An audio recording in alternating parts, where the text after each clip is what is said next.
அவலப்பள்ளி dam, அதாவது கெலவரப்பள்ளி அணை, தமிழ்நாட்டின் கிருஷ்ணகிரி மாவட்டத்துல ஓசூருக்கு பக்கத்துல தென்பெண்ணை ஆற்றில் இருக்க ஒரு தடுப்பணை.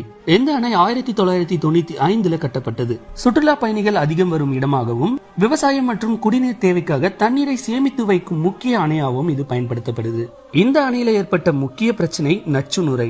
அணையில இருந்த தண்ணீரை திறக்கப்பட்டப்போ மிகப்பெரிய அளவுல வெள்ளை நுரை உருவாகிருக்கு. சில இடங்கள்ல 5 அடி உயரம் வரை குவிந்திருக்கு. இதனால சாலைகள்ல நுரையால மூடப்பட்டு விவசாய நிலங்கள் பாதிக்கப்பட்டு போக்குவரத்து மூடப்பட்டிருக்கு. இந்த நுரையிலிருந்து துர்நாற்றம் வீசியதுனால பொதுமக்களுக்கு உடல்நல கவலையும் ஏற்பட்டது. இதுக்கெல்லாம் காரணம் பெங்களூர் பகுதியிலிருந்து வரும் தொழிற்சாலை கழிவுநீர் மற்றும் சுத்திகரிக்கப்படாத கழிவுநீர் தென்பெண்ணை ஆற்றுல கலப்பதுதான். அந்த மாசுபட்ட நீர் ஆற்றின் வழியா அவலப்பள்ளி அணையை அடைஞ்சு தண்ணீர் திறக்கும் போது நச்சு நுரையா மாறுது. இது ஒரு வாட்டி மட்டும் நடந்த சம்பவம் இல்ல.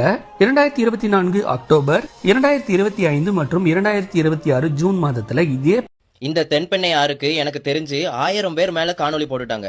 விவசாயிகளும் போராட்டம் பண்ணிட்டாங்க, மக்களும் குரல் கொடுத்துட்டாங்க இந்த ஆறுல கலக்கிற கழிவுநீர் பத்தி.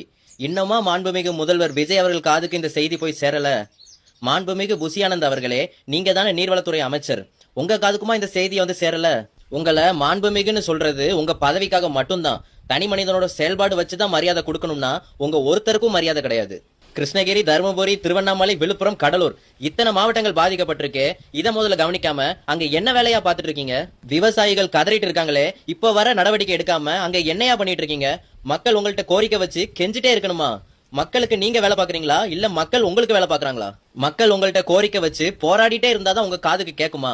நீங்க மக்கள் வரி பணத்துல சம்பளம் வாங்குறீங்களா இல்ல கர்நாடகா முதல்வர் DK சிவகுமார் அவர்கள்ட்ட சம்பளம் வாங்குறீங்களா? இந்த ஆலை கழிவை தண்ணியில கலந்து திறந்து விடுறாங்களே, இதுக்கு தீர்வு சொல்ல போறீங்களா இல்லையா?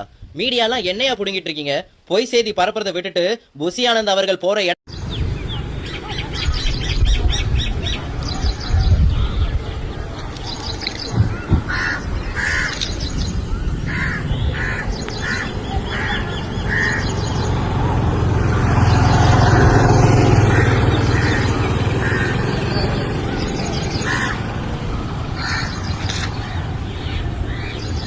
மீன் ஜாஸ்தி விட்டுக்கிறாங்க.